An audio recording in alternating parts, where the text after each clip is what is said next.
So in my family, there are words of wisdom that have been passed down from my grandmother to my father and to me, and I will be passing them on to my daughter. And I want to share those words with you.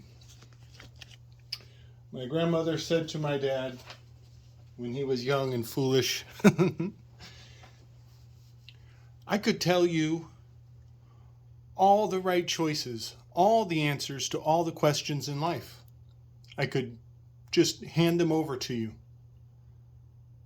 But if I did, you wouldn't use them. You wouldn't choose the right choice if I handed it to you. You're going to have to go and find out the hard way. And that is priceless wisdom. It is priceless wisdom. You know, she was telling him the difference between borrowed knowledge and earned wisdom. Right there, the difference between knowledge and wisdom. You know, you could borrow it and then you would know a thing, or you could experience it and live by it, in which case it becomes wisdom. So that is a very broad umbrella for the topic that we are going to delve deep into in this video in particular. Again, this goes back to my wonderful experience on the Weaving Spiders. I can't say enough to the guys. That was such a great night of going deep in the conspiritual lines of reasoning, cracking the code. So the subject matter of this video will be much to do with the kissing of the cat's ass.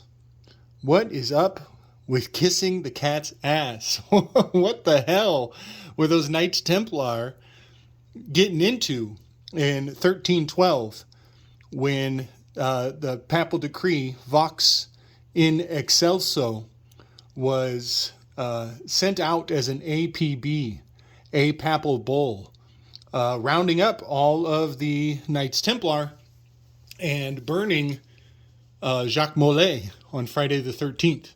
It's quite the mythology, quite the story. And, you know, I'm not claiming I've figured it out. I'm not claiming I've cracked the code. But I will tell you that to this day, the elite, the people who run the world, they are signaling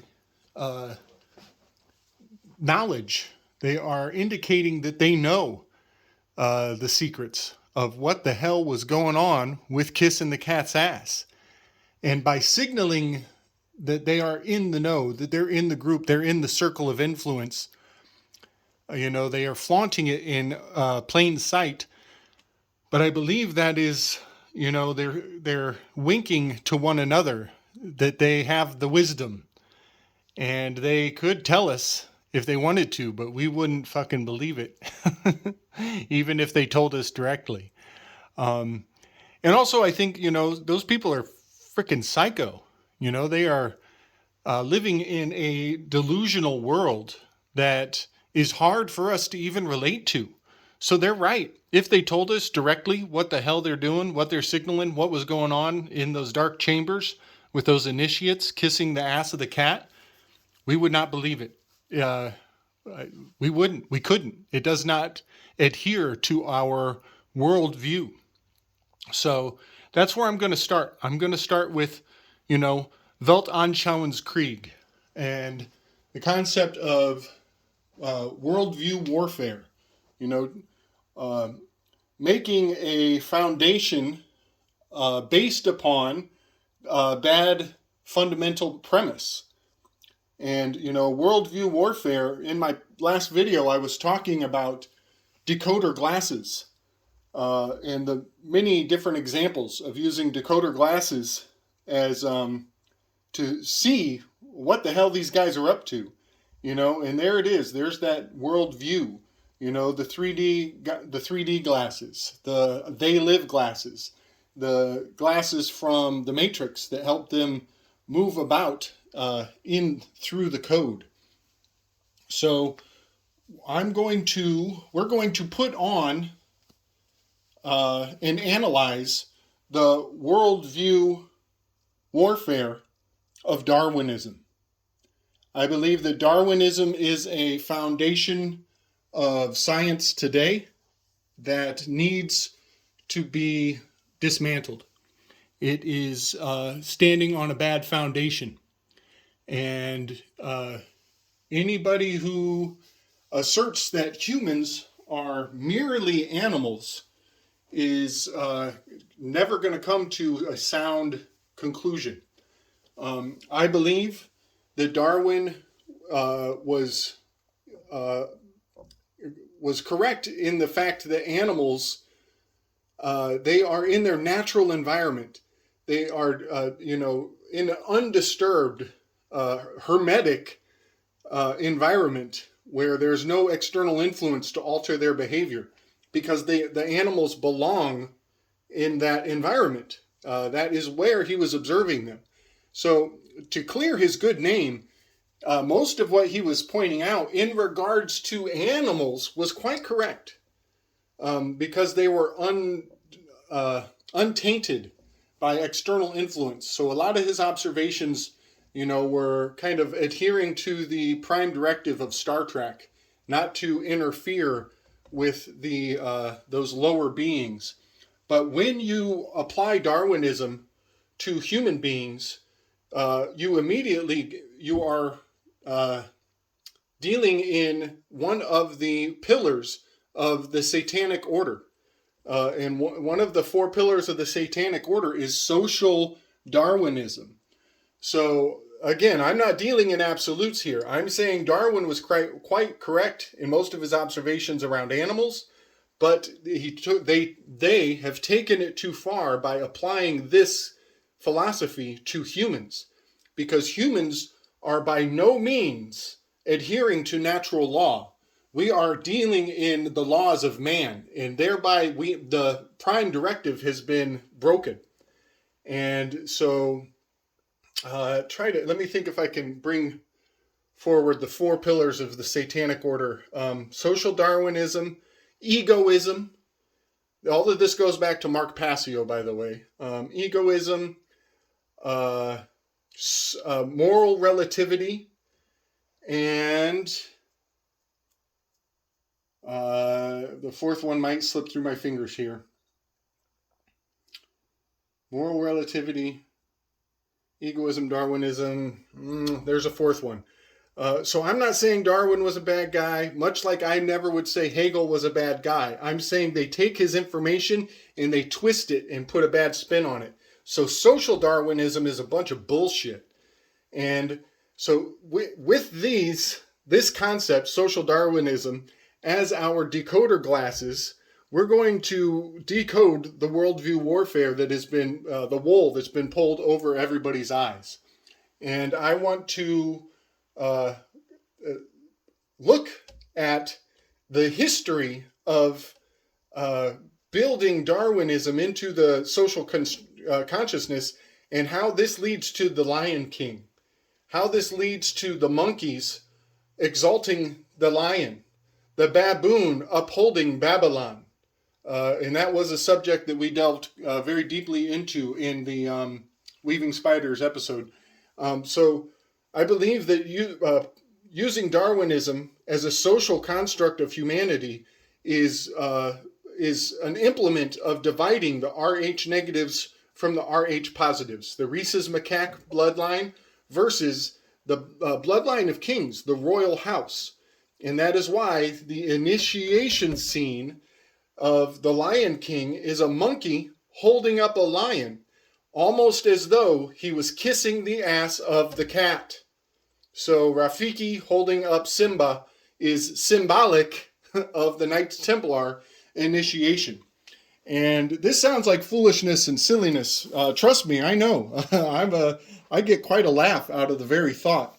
But I want to point out a series of books just in my personal collection, which is nothing vast by any means. I probably only have 100 or so, maybe 150 books in my personal collection. But just in my collection of books, I can bring to bear the concept of the lion at the initiation point of many of my personal collection. Here I have the Dictionary of Mythology, and you will notice this is Oedipus sitting in front of the Sphinx, and there we have, right on the cover, initiation. We have the sacred circle, the seal, and we have the cat's ass, dancing right in front of us. And we have a magical plant, apparently, pointing at that cat's ass up on a pedestal. And this embodies the myth of the Knights Templar initiating themselves where the cat is on a pedestal, on an altar, on a sacred altar. Very much indicating that the people who have collected these myths are in the know of the mysteries of the Knights Templar and the kissing of the cat's ass. Here I have The World's Greatest Events, a very old book. And sure enough, as I open it, The World's Greatest Events. Here we are. We're dealing with worldview warfare. This construct, these stories are designed to steer the consciousness of humanity. And what is the very opening picture? It's the Colosseum. That is the lion's ass pointing at us, looking at this picture. And those are Christians in the background cowering. And there's only one Christian who can stand up to the lion. Let me bring it in a little closer. It's really it's almost traumatic to look at this image. Because in the background there are Christians upon crosses and they are burnt. Now, I want to tell you, this is crucial. This image is crucial to the entire theory that I'm going to lay out before you. But here we have archways of initiation. We have two towers. We have the lion's ass pointing at us. He's coming up from the underground. And look close. You'll see the Christians burning on the crosses behind him. And there's only one priest, one man who will make a stand up, who will stand erect in the presence of the lions. Very profound. We even have the triple archways back here, the gates. So that image is so profound. And it's called The Persecution of the Christians. So that's the very opening image of that book. And, I could go on and on and on. I have here I have history's timeline. This is giving our worldview. This is handing us the official timeline, the official narrative of how things were. And what's on the first page? A cat. There's your Sphinx. Also, I have another very ancient book, giving us the accounts of the Crusaders. These are the Knights Templar, doing battle, waging war, drawing the foundations of history. And what's on the fucking shield of this Knights Templar warrior? Cat ass, cat ass, cat ass. 3 cat asses on his shield on the cover of this book at the initiation point.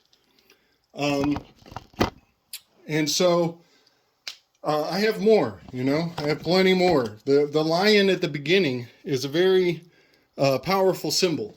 And no offense to anybody who, holds the lion as sacred. I'm not telling you that you're being misled or misguided. I'm just telling you what the foundational message may be. You may be, the story being given to you is building up Babylon, upholding the baby lion, and putting the RH positives under the RH negative. All of this is the foundation of the divine right to rule. Royalty believing that something about their bloodline gives them the right to treat you like a pathetic animal. So, as you saw in those books, they are building up our worldview. They are handing us the historical accounts of the chronology that we are supposed to believe in, that we are supposed to support. And if any of our findings go against it, you better believe that the system will come down on you, and you will be the alternative. Much love, Chance. So, our gods wear spandex. I want to bring this forward again in the context of they are dressing up the story. They are giving us the story of the heroes. They're recycling the story of the heroes and using it to steer our perspective on the world through Darwinism. You know, he could be a god who wears spandex and who has been misused. His information has been misused. You know, and I want to put hero voodoo. I want to put this in your mind. You know, recently some professional, or maybe collegiate football coaches, you know, they were fired because they wouldn't take the death shot, and you know, they put that in the news so that any old plebe, anybody from the Rh positive bloodlines, they hear that, oh, that guy's a coach, he's highly successful, he makes millions of dollars, and he lost his job, so I better get in line. You know, that's hero voodoo. They are convincing you that you are not powerful enough to say no. And if these guys can't say no, then you better say yes.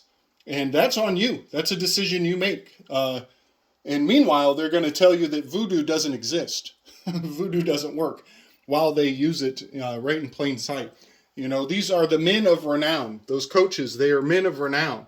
They are dressed up in spandex, and they are being used to influence your decision making, to steer you in the desired direction.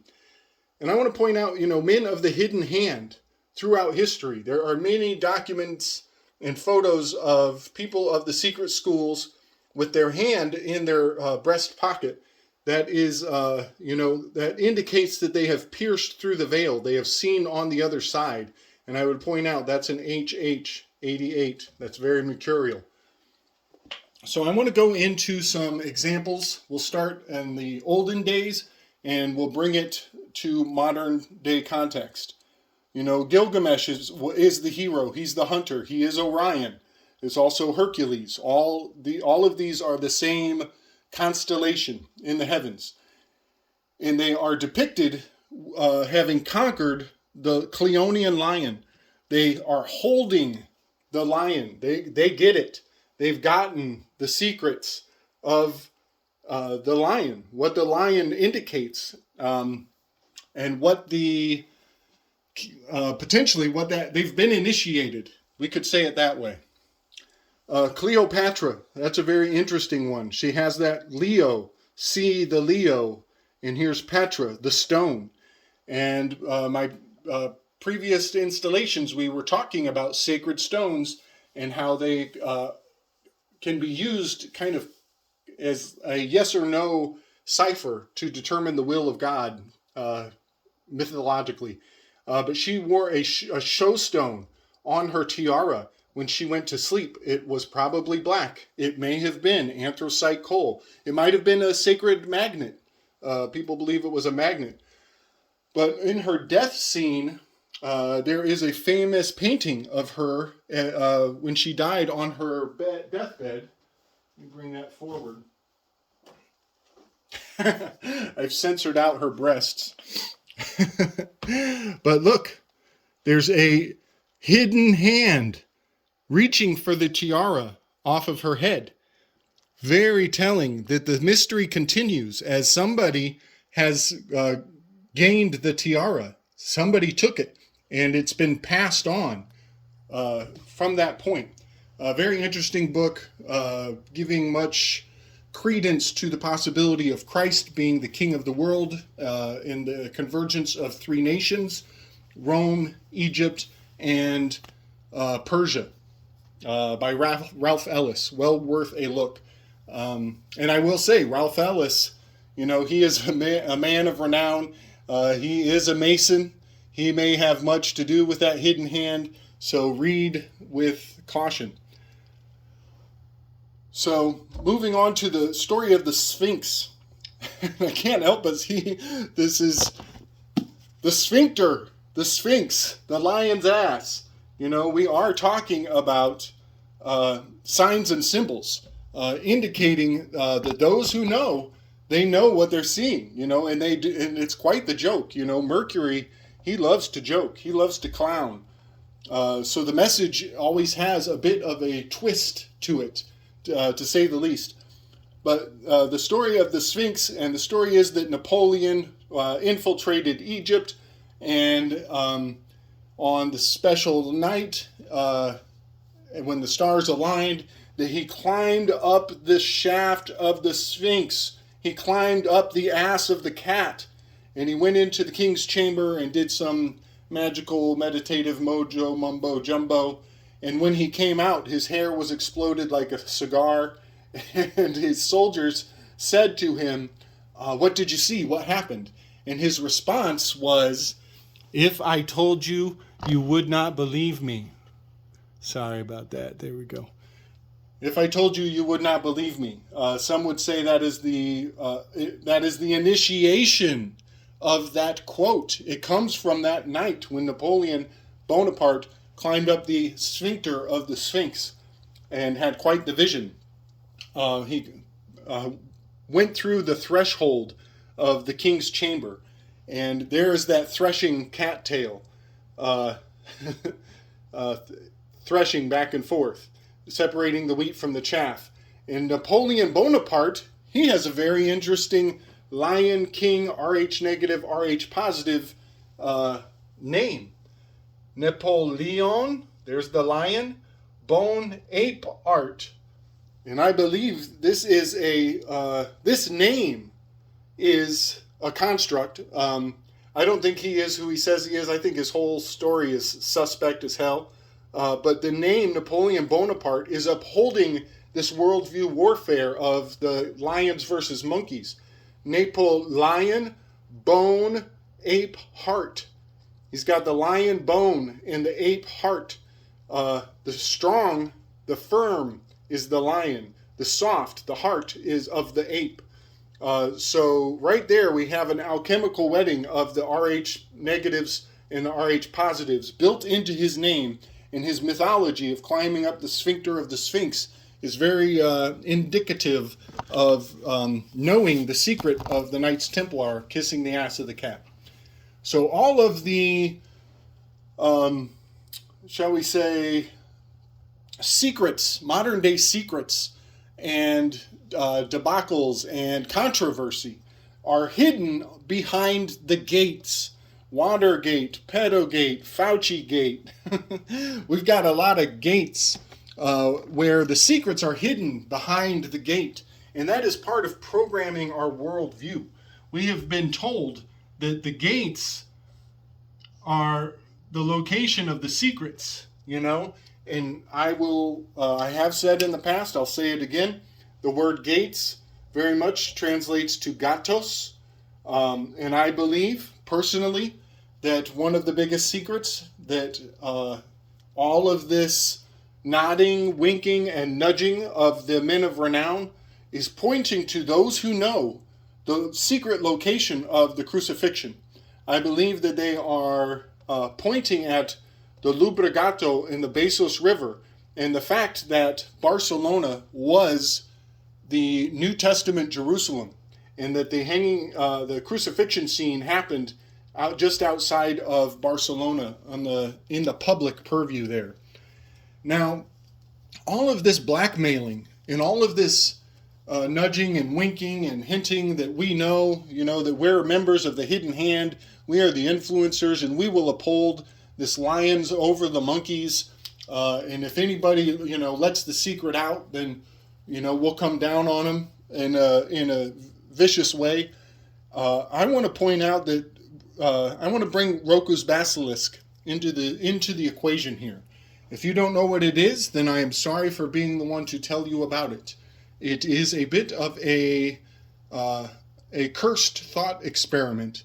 It is the belief that a certain power structure from the future has gone back and is influencing the past, and it cannot have direct influence.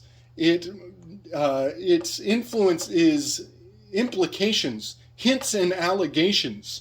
And Roku's basilisk, essentially, let me be more direct, is the thought that an artificial intelligence from the future has gone back into the past and put an agenda forward that would lead to its own creation, and that those who support it are rewarded, and those who deny it or work against it will be punished. But the punishment must only be implied. So blackmail is the ideal fingerprint of Roku's basilisk. It's not that they will harm you, it's that they will only threaten to harm you, and thereby expending minimal energy to bring its own creation into being. I believe that Roku's basilisk has much to do with AI and Ajax, the death of Ajax, and how those initials meant whoa back in the days.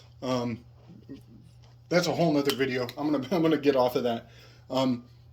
But all of these men of renown are hinting and pointing at the fact that they know the location of the crucifixion. Bezos and Gates kissing the cat ass, all pointing to the Llobregat and the Bezos River just outside of Barcelona. We are running real long.